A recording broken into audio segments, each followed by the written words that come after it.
Okay, so today what we're going to look at here is how to compare Ka to pKa. And one of the things they're wanting you to do is they want you to rank these three different acids in terms of their strength, 1, 2, or 3, 1 being, of course, the strongest. One of the things you need to realize is that if your Ka is bigger, you're going to have more products, which means that you're going to end up with a stronger acid. So another way of looking at this, if I have HA, any acid, and it becomes H plus and A minus, right? The more of the stuff that goes over in this direction, the more HA concentration and A minus concentration we're going to have on the top, and less HA concentration on the bottom if we're writing a Ka expression.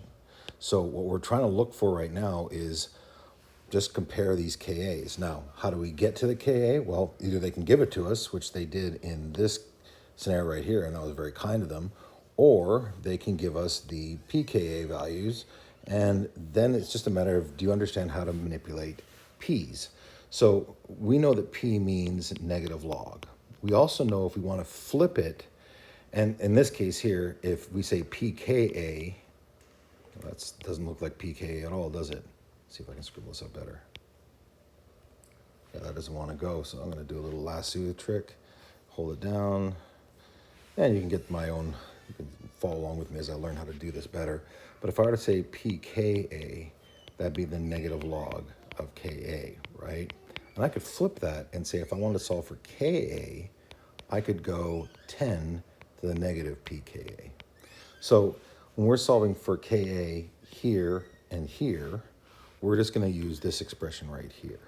And when we're solving for pKa, we're just going to use this expression right here. Let's start off with the first one, which is the Ka, and they give us the 4.622. So all we're going to do is we're going to say, well, for our A, our Ka is going to be equal to 10 to the negative 4.622. And when I do the math on that, through the wonders of having done this off screen, I'm going to get 2.39 times 10 to the negative 5. Now for B, we're going to do the exact opposite here. We're going to try and solve for the pKa by taking the negative log of the Ka. So we're going to go pKa is equal to the negative log of 7.2 times 10 to the negative 3, and that's going to give us 2.14. And then finally, for C, we're back to the same thing that we did over here in A, because both these right here are asking for the Kas, right?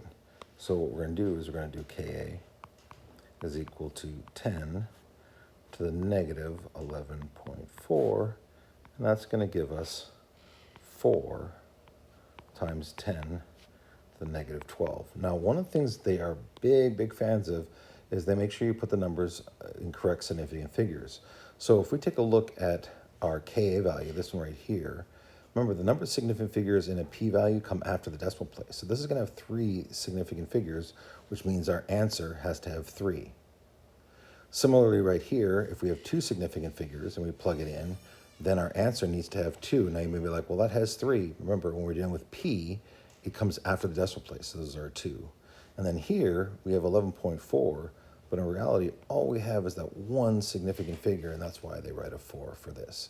Now, we want to compare all these values, right? So I'm just going to put these values back into the equation because I can manipulate these. 2.3 times 10 to the negative 5. And 4 times 10 to the negative 12. So if I take a look at these 3 right here, I have times 10 to the negative 3, 10 to the negative 5, and 10 to the negative 12. These are our Ka values. And that's all we need for doing relative strength. So this here has to be the strongest, this has to be the second strongest, this has to be the third strongest. So when we're numbering these out, we're going to go, this is clearly number 1, this is number 2, and this is number 3. Hopefully this has been helpful to you.